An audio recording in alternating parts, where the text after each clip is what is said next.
Welcome back. Today I will be installing a radiator guard on my 2020 CRF250L, and I will have to make a quick disclaimer that I am filming this outside because the weather here is actually quite beautiful. It's nearly 40 degrees in mid-January, which is lovely. But you will therefore have to deal with some background noise and, well, it comes with the territory of being outside. So let's get some of these panels off here so we can access the radiator right over there.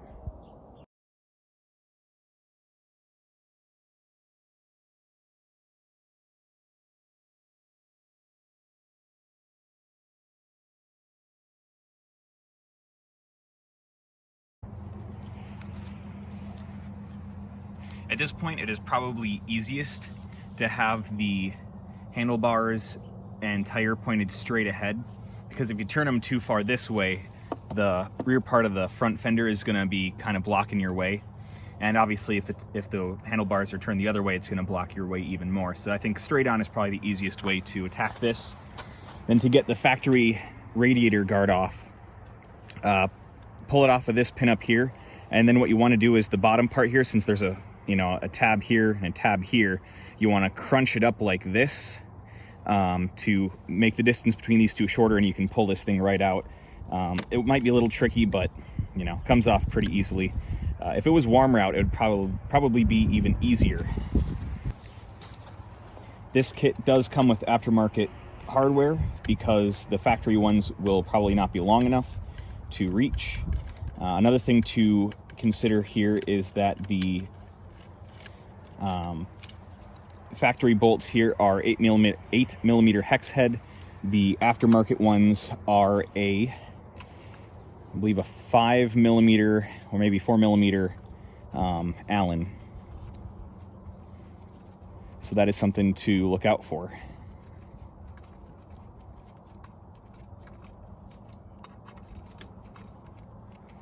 And the radiator will now be loose.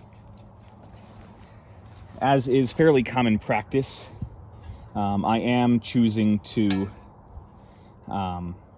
use all the tools out of my tool bag that I carry on the bike at all times. That's just to make sure that all my tools work, with the exception of one. I do have a 1/4-inch drive Allen socket. So this thing should bolt up just like that, and it looks like it's going to fit just fine. So let's get this top one in here first.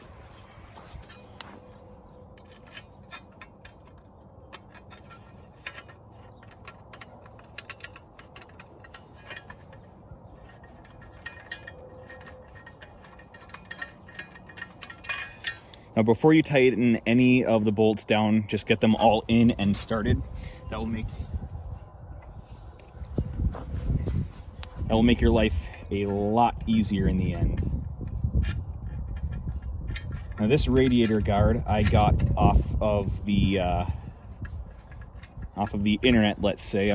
This is something I should make it very clear. I'm not going to provide a link for this in the description.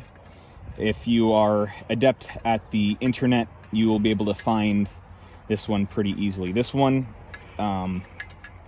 was only like it was around 40 bucks. It's 3mm thick aluminum with a black powder coating, and I'm actually quite surprised with the quality of it. It feels really, really strong. Now at this point, to get those ones tightened down properly, I will be putting this one in temporarily up here, because I will not be able to fit these two tightly or let me rephrase that. Once I get the plastic cover on, I'm not going to be able to tighten up these two when I have to do that one, at least not very easily.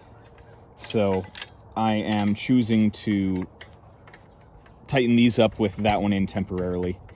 Using some blue Loctite on these would probably be a really good idea, and that's something I will consider doing in the future, but for now, just to get it on and make sure it fits, I'm just going to skip the Loctite. Be mindful here that there are two different types of bolts. One is a shoulder bolt, one is a standard. This one goes at the uppermost point on the gas tank. So this one is the highest one you're going to install. All the other ones are like this. Just keep that in mind, because if you don't get these right, things aren't going to fit quite right. Like, you'll pretty much get them screwed on, but it's not going to be ideal.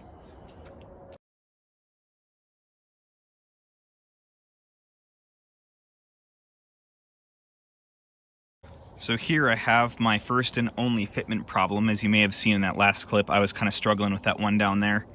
That's because this isn't quite long enough based on the shape of that radiator guard. So temporarily, I'm going to use this flange bolt right here. It's another M6x1 with a 10mm hex head. And that will be a fair bit longer than the stock one, just to reach that little bit further. I will go ahead and order from probably McMaster-Carr some button heads to replace this one that are about this length. This is another place where maybe some Loctite would be handy, just to lock that in, because I don't want to tighten that down all the way and chance tearing that plastic, because that's kind of what it's going to do, again, based off the shape of that radiator guard.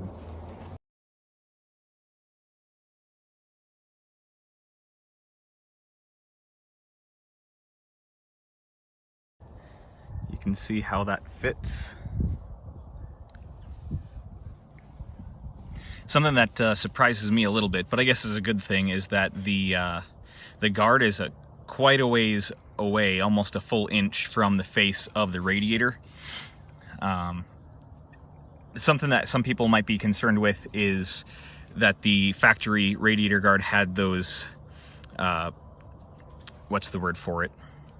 Well, I can't think of the word, but you know, those fins that direct the air into the radiator. I don't think that's a super big deal because of how much frontal area it already has that's unobstructed.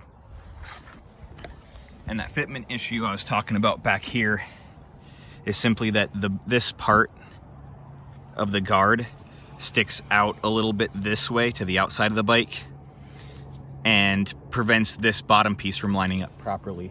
Other than that, everything fits up very well on this bike. And I think that for nearly half the price of the other options on the market, I can't really complain about that. So until next time, see ya.